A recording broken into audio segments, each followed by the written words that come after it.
22 বছরের অপেক্ষার অবসান হলো। 22 বছর পর বাংলাদেশ ফুটবলে ভারতকে হারালো। 2003 সাফ সেমিফাইনাল ফিরে এলো 2025-এর নভেম্বরে। Congratulations Bangladesh team. মোরসালিনের একমাত্র গোলে বাংলাদেশ ম্যাচ জিতেছে।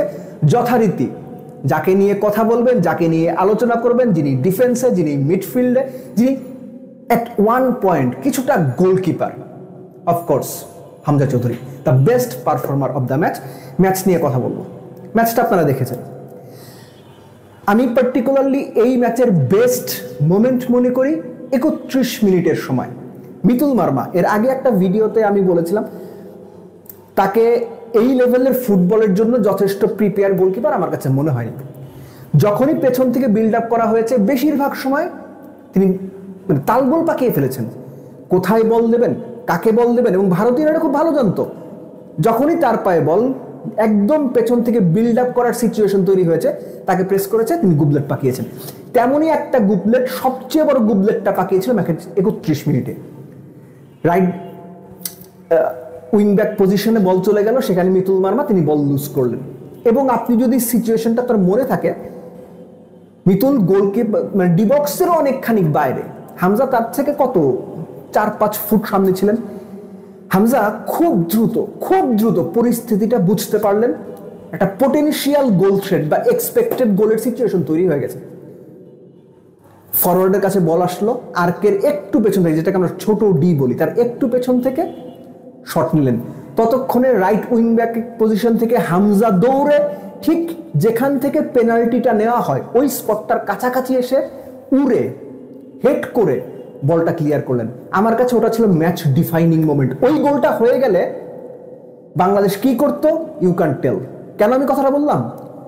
বাংলাদেশ সেকেন্ড হাফে যে খেলাটা খেলেছে, বাংলাদেশ উইংয়ে কতগুলো বল সাপ্লাই দিয়েছে, মিডফিল্ডের দখল কতটুকু বাংলাদেশের কাছে ছিল, বাংলাদেশ কতগুলো ডিফেন্স চেরা পাস দিয়েছে, কতগুলো আক্রমণ করেছে যেগুলোতে গোল হতে পারত।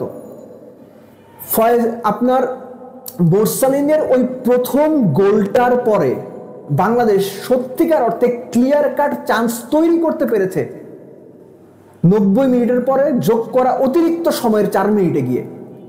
প্রথম গোল যে অ্যাসিস্ট করেছিলেন রাকিব, সেই তিনি ইমনকে দারুণ একটা থ্রু পাস দিয়েছিলেন। ইমন পেসের কারণেই হোক, ক্লান্তির কারণেই হোক, ফিনিশিংটা দিতে পারেনি। ইন বিটুইন যে খেলাটা হয়েছে, আপনি একটা চান্স মনে করতে পারবেন বাংলাদেশ একদম out and out clear chance আপনি বলতে পারবেন না। হাভিয়ার কাবরেরার যে থট প্রসেস ছিল, আমার একটা পর্যায়ে মনে হয়েছে, আমরা বলি না যে ফলস 9, একটা স্ট্রাইকিং পজিশন, যিনি 8 নাম্বার, 10 নাম্বার, 6 নাম্বার রোলের একজন ফলস 9-এ খেলেন। আমার ওইরকম ভাবে হামজাকে মনে হয়েছে ফলস 4, শ্যাডো ডিফেন্ডার। বেশিরভাগ সময় এই ম্যাচটাকে হামজাকে আমরা দেখেছি বল ক্লিয়ার করতে, সেন্ট্রাল ডিফেন্ডারের রোল প্লে করতে, এবং স্পেসিফিক্যালি তারিক কাজী উঠে যাওয়ার পর প্রায় পুরোটা ম্যাচ সিঙ্গেল পিভট বলেন, ডিফেন্সিভ মিডফিল্ডার বলেন, কোনো রোলে না খেলে most of the time Hamza থ্রোইনগুলো, লং থ্রোইনগুলো ক্লিয়ার করেছেন, সেন্ট্রাল ডিফেন্ডারের রোল প্লে করেছেন, কর্নারগুলো ক্লিয়ার করার সবচেয়ে বড় পার্টটা তিনিই প্লে করেছেন। এর আগের ম্যাচটাতে আমরা দেখেছি যে সেকেন্ড হাফে হামজা ওপরে উঠে গিয়েছিলেন এবং সেখানে উঠেই তিনি 2 গোল করেছেন।